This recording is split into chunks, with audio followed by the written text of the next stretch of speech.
Hi, it's Andy here at Photech Video, and in today's video I'm going to show you how to take photos like this one absolutely anywhere, in the studio or even, as this one was taken, outside in the mid-morning daylight, using just one flash and no backdrop. And I'm going to explain to you in a very simple way how we can do this.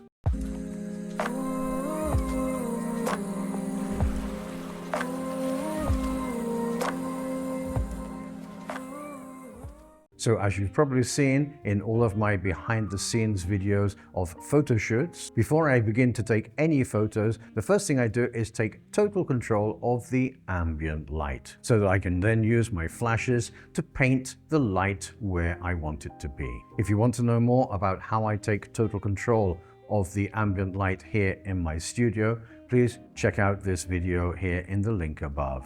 So what I'm going to do here in this video is I'm going to show you the basics of how I take total control of the ambient light here in my studio, and then we're going to apply that to outdoor shooting. The theory is exactly the same. The camera settings will be a little bit different. So with me here today as our model is the wonderful One. Hi One, how are you? Thanks for coming. Don't forget to check out her Instagram account, which you can see here on the screen. So remember, our camera settings are close to the camera flash sync speed. The camera flash sync speed on this camera is 1/250th of a second. I'm keeping it at 1/200th for my studio photos. The ISO is set to its minimum on my Panasonic S5. The minimum ISO is 100. And remember that to control the light here in the studio, I need an f-stop of 5.6. So those are my settings. So before we take a photo of One with the flash and the invisible black background which we take everywhere with us, let's take a photo without the flash so that we can see that everything is black. So as you can see from the recorded camera screen, the monitor is showing completely black. And I'm just going to take a photo without the flash, and we can see that the frame is completely black. So now let's turn on our flash. Now we can see our live view. Our flash is set to 1/64th power, which is very, very low. Remember, these are 200 watt flashes, so we're on 1/64th power. We can still increase to 1/32nd power, to 1/16th power, to 1/8th power, to 1/4 power, to 1/2 power, and full power. So we can still increase these flashes by 6 stops. So you really don't need a 200 watt flash. With a small speed light, it should be more than enough. And remember that I'm using the 7-inch reflector with the barn doors attached and the grid inserted. This will help us to be able to control the spill of light onto the background. So let's give it a try. So are we ready, One? After 3, 1, 2, 3, and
So there you go. As you can see, there is some reflection from the light hitting our white stepladder there in the corner, but because these photos are taken in horizontal and they're going to be cropped in, we're not going to see that part of the photo. So at the end of this video, I'm going to include some of the processed images. Okay, so now you've seen the settings which I use in my small studio to take total control of the ambient light, and you've also seen the gear which I use in my studio.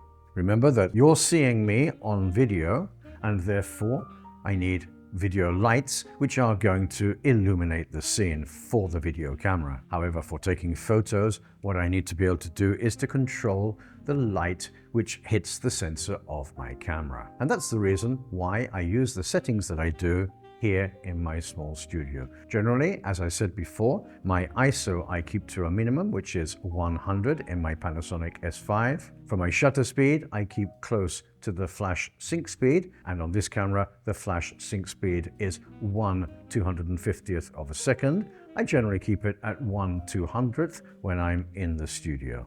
And because I love to use my kit lens, as you can see here, I'm using my 20 to 60mm f3.5 to f5.6 Panasonic kit lens. I set my aperture to 5.6, which means that then I can use all the different focal lengths between 20 and 60mm that this lens offers. So if we want to transpose this idea of taking total control of the ambient light in outdoor photography, we can do that with our camera settings, but obviously we need to take some gear with us. So I'm going to show you the gear which I'm going to use to take the photos for this video in the outdoor setting, so that you know before you go the things that you need to put in your bag. So apart from the camera, one of the things we're going to need is some type of flash. Now, you could probably use a speed light with batteries. As long as your flash is close to your subject, it should be more than enough. I'm going to use my Neewer Q3 200 watt flash. I have 3 of these, but I'm just taking one of them with me. And to attach my flash to my light stand, I'm going to take with me an S-bracket, where you just slide your flash into the hole, screw it down like that, and then attach this to your light stand. The other thing that you're going to need, if you're not going to use your speed light on camera, will be some type of a flash trigger. So I'm taking my Neewer QPRO flash trigger with me to be able to fire the trigger off camera. And quite honestly, that is all the gear that you're going to need, apart from, of course, a small portable light stand. However, I am going to take a couple of extra pieces of gear with me. And one of them is a 7-inch reflector. Now this 7-inch reflector just slots on like that to the S mount. And this will increase the intensity of the flash. And in this case, I'm just going to take one more piece of kit with me, and that is a set of barn doors with a grid incorporated. So I'm just going to attach that now to my 7-inch reflector so you can see how this works. And basically, when I open the barn doors, I can control the spill of the flash so it doesn't light up anything around our subject. And also with this grid in the middle, it means that the light is also going to be more directional. But as I said before, these are additional pieces of gear which I'm taking with me, but which are not necessary to be able to create this beautiful black background in the mid-morning outdoor light. Okay, so now we know all the gear that we need to take with us. It's just a question of putting them in a bag, going outside with our model, and trying it out. So then here we are outside. I'm here with One, who's our model for today. Hi One, thanks for coming. Yeah. And basically what we're going to do is keep the same camera settings, the ISO, which is on its minimum, which is 100. I've increased the shutter speed to the maximum sync speed, which is 1/250th. And this time, instead of using f5.6, we're going to close our aperture down so that we can shut out as much light as possible to try to obtain that invisible black background around us. Now, I've just done a test, and what I'm seeing on my camera is f20. So our camera settings then are 1/250th of a second, ISO 100 at f20. I've set my flash to quarter power, and as you saw before, I'm using the barn doors and the grid incorporated on my 7-inch reflector. So let's give it a try and see how it goes. Are you ready? One after three. 1, 2, 3, and...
So in some of these shots we can see a bit of the pavement and a bit of the background. It was difficult to see in that daylight exactly what was on the monitor after taking the photos. But as you'll see in the processed photos, which I'm going to include at the end, it's just a question of pushing up the black curves a little bit. So there you go. A very simple way to create a dramatic black background in your outdoor photos. And remember, this can be applied in absolutely all situations, because if we can do it here in the studio, and we can also do it outside, unless the sun is really, really bright, then we can use this technique absolutely everywhere. And basically, what it means is once you've practiced, and you've got it perfect, you've got a portable studio which you can take absolutely everywhere with you and obtain that dramatic black background. You'll find affiliate links to all the gear used or mentioned in the making of this video in the description section down below. If you do decide to buy something through one of my affiliate links, thank you. The price to you will be the same, and I will receive a small commission which will help me to continue creating content for you here on this channel. Please also leave your comments and questions in the comment section down below. I always read your comments. I always answer your comments and questions. And interacting with my channel is a great way for me to know the kind of content which you would like me to create in future videos.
Well, I hope you found this video interesting and useful. If you did, please click on the like button, subscribe to my channel, and ring on that notification bell to be notified every time a new video drops on my channel. Until the next time, this is Andy at Photech Video signing off. Take care and be safe.